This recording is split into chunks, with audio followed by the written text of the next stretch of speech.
We have a 1995 Stoney Creek camper. We've had it for at least 10 years, and we love this camper. It's huge. You can see behind me there's a king bed, not made. The space is great. The only problem with this camper is it has no air conditioning. There's a lot of different models out there that are the same way.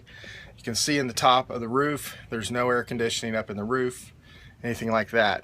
And that's a failing comment to this model, but we love the size. So what we did was we were going to put a room air conditioner in here, and we didn't want to cut on our camper. You know, we've seen some people that would want to cut a hole in the bottom side of the unit and slide a window unit in, maybe take this little cooler piece out and put an air conditioner unit. We'd seen that online as well, but it didn't really make sense to me to put something that's going to leak water into this little space between the cabinets. You'd have to slide it all the way out to the back edge of the camper anyway, and have to cut a hole in the side of the camper if you really wanted it to work well. Well, we put a room air conditioner where our stove goes, and that we had to make a big bracket that stood up over the top so we'd actually still have room to put stuff underneath it. And then it stood way up high, and we ended up having to vent it out the back of the camper at the top of the emergency exit right there. And it didn't really do the job, and it was just in the way. It was horrible. So we took it out, and we just kind of went for a couple of seasons without doing anything. Then I got to thinking, we've got to figure out an air conditioner for this thing. And so what we did was we were getting ready to cut a hole here, and there were two places we could go with it. Here we thought, or over here between the seats there for the table in the unit. Well, I really didn't like the idea of cutting on this camper. Even though it's a 95, it's old, but it is paid for. It introduces a whole lot of weak spots. It introduces points of failure and sealing problems with going down the road when it rains, things like that. So I was really reticent to that. And I got to thinking, we've got to be a way that we can incorporate an air conditioner into this thing without cutting a hole in the roof, which was the other thing that we love about this camper. It doesn't leak at all and has never leaked. And to cut a hole in the roof was going to be quite a bit of money. We're going to have to cut a hole in the roof, put extra braces up here, and arch them a little bit so that it would support the weight of the air conditioner, because it's such a big box on this camper that we got some estimates with the air conditioner, and it was going to be a couple $1,000s. So we're like, this camper is perfect the way it is except for air conditioning. We got to think about it. What could we do that would get us some relief, especially when we're sleeping, to but not have to cut a hole? If you look at the outside of your camper, and every tent camper is going to have this, there's going to be an emergency exit on most all sides of where the tent camper comes up. There's a zipper there. The biggest problem with this little spot is the zipper comes down from the top, which sucks because it would be great if it came down from the bottom, but it didn't. So anyway, we looked around on the inside of the camper and came up with the best spot for us to try to do this was on the opposite side of this front door, right there by the dinette set. We don't really use the dinette set inside. We have a table that we put outside, fold-up table under our canopy, and we eat out at the picnic tables. We really kind of use that area as a bed. So for us, that made the most logical sense. For you, you can make the choice, but you can still do it there. You just have to slide the table out a little bit. So what we did was we came around here to the back side, and I built a little bracket out of some old angle iron that I had laying around the house, and set it here where you can pull the caning out. So if you look at your canvas on your camper, the way it fits into the camper and seals is there's a little rubber piece of cane that goes inside the camper canvas, and it slides into this track right down here. Well, it's really easy because you can pull this out and wash the the canvas, just pull the caning out till you get to a certain point. Measure your air conditioner. We bought a window unit. It's a 10,000 BTU unit, not very expensive in comparison to putting one in the roof. And so I just kind of cobbled together, and it's not pretty, but the looks aren't what's mattering here. So what I did was I made sure that when I attached this to the camper, I made sure I had support here, and then I had a lip that came over the inside of the sill here. Now I didn't want any stress on this sill because it's aluminum.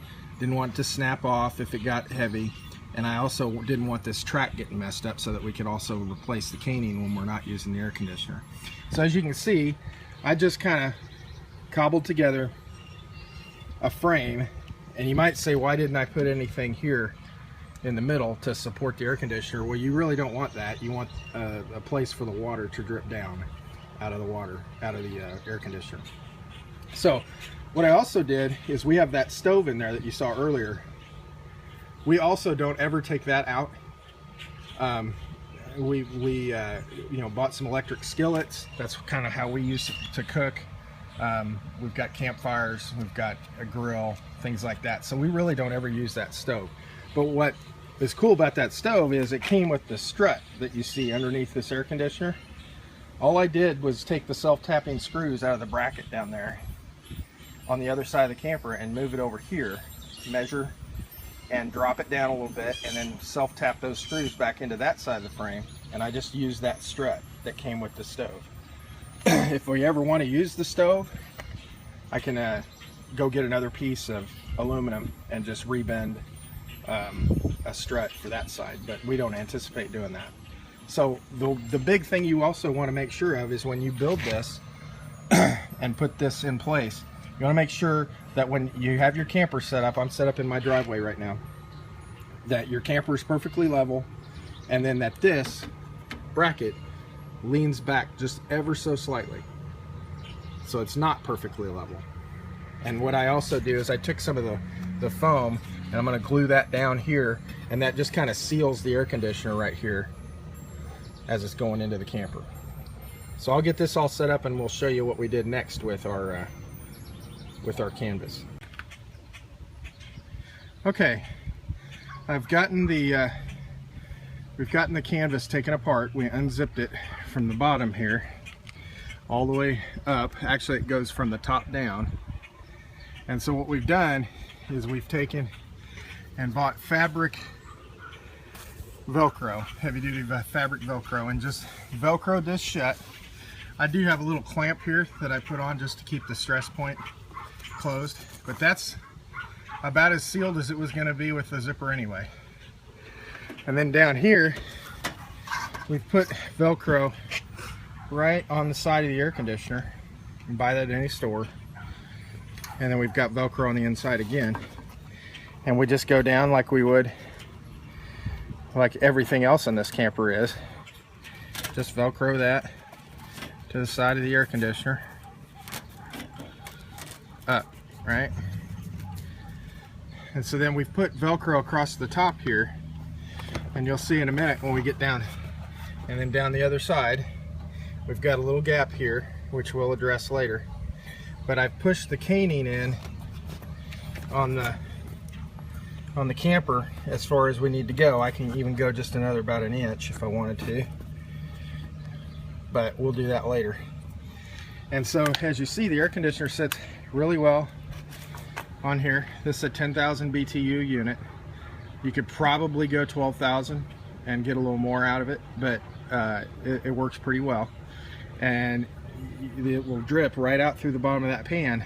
When you get water, it just drips right out on the ground. The strut holds it really well. There's no weight issues. Pushing a little bit on it there, nothing happened.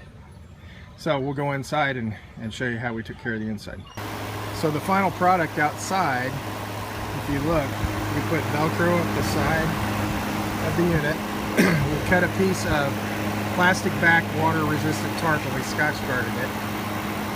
And we put Velcro right here, turned the edge in just because we wanted it to look a little better on the inside.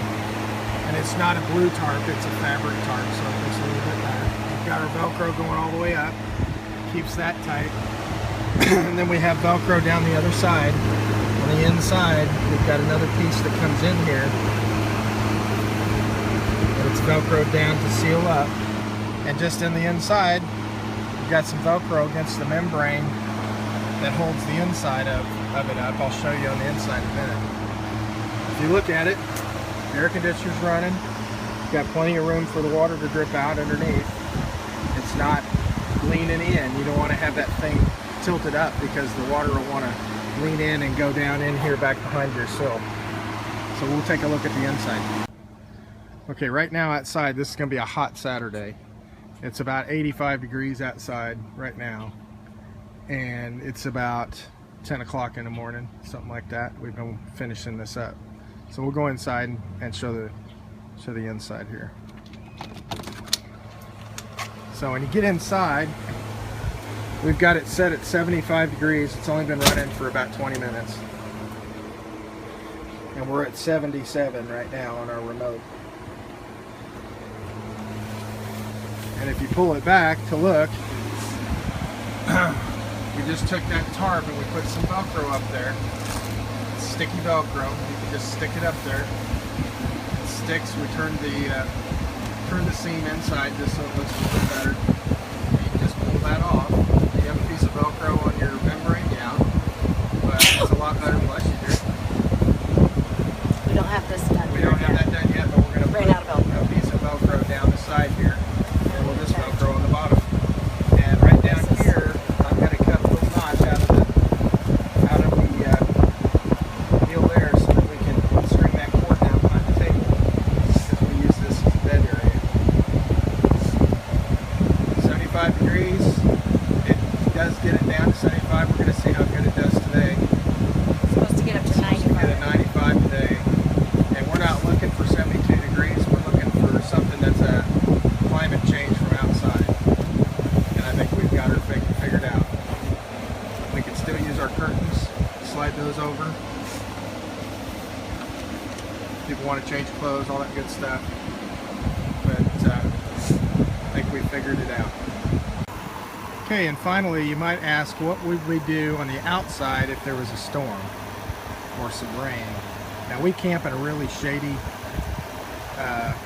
campground, but we still get rainstorms, obviously. So what we've done is we've got another water tarp, plastic on the back, Scotch guarded it, and we put some Velcro up on the inside lip of the camper. And then when a storm comes, we can just let that come down, and we'll clamp it down there to the post, and we'll clamp it over here on the sill. And that should hopefully deter enough water coming off the sides to keep us out of our seam. I mean, it's a tent camper, so you get what you get a little bit. It's not a hard-sided camper. But all of this can be removed. This tray for the air conditioner just lifts right off. It isn't attached to the camper other than sitting on the sill. So all of this can be taken off, and we will take it off when we're not using the air conditioner and we have to tow it. So that's it, and that's all.